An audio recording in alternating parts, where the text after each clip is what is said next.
Hello, my name is Gary Lambert, and I'm the media coordinator at Champlain Valley Union High School, the president of the board at RETN, and a lifelong cinephile. I am excited to introduce this film, 1972's Horror Express. Horror Express is a Spanish-British horror film directed by Eugenio Martin and starring Christopher Lee, Peter Cushing, Alberto de Mendoza, and a pre-Kojak Telly Savalas. The film is based loosely on the 1938 novella Who Goes There by John W. Campbell, a short story that was also the basis for three other films, 1951's The Thing from Another World, 1982's John Carpenter's The Thing, one of my favorite in the sci-fi horror genre, and the 2011 prequel to John Carpenter's film, also titled The Thing. The original story takes place at an isolated research base in Antarctica where a crashed spaceship is discovered buried in the ancient ice. The researchers accidentally free an alien crash survivor that is also a shapeshifter that preys upon the personnel at the base. One interesting trivia fact is that the 1951 version starred a relatively unknown actor named James Arness, who will become known for his role as Marshall Dillon in the long-running TV show Gunsmoke. In this version of the story, the alien isn't a shapeshifter, but a powerful plant-based alien. John Carpenter's The Thing more closely followed the original novella. In our version of the story, an English anthropologist discovers a frozen monster in Manchuria, which he believes may be the missing link. He brings the creature back to Europe aboard a Trans-Siberian Express, but during the trip, a life force trapped in the frozen creature is released, killing and stealing the memories of the passengers. Horror Express was filmed in Madrid between 1971 and 1972 and produced on a low budget of $300,000, with the luxury of having three familiar genre actors in the lead roles.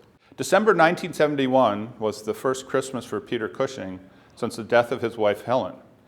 Cushing arrived in Spain for filming and immediately told producer Bernard Gordon that he couldn't do the picture, as he felt it was too soon after his wife's death.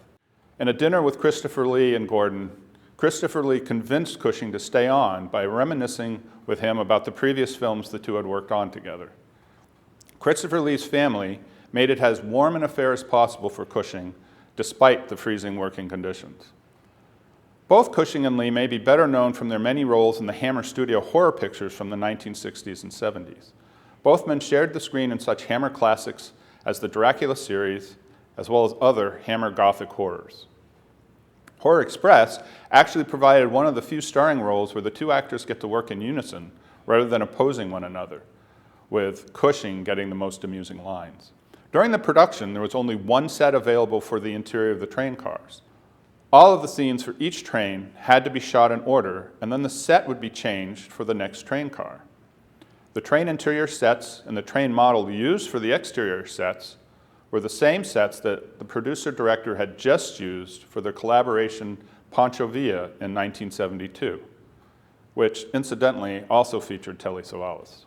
Like all the Italian and Spanish films of the period, Horror Express was filmed mostly without sound, with effects and voices dubbed into the film.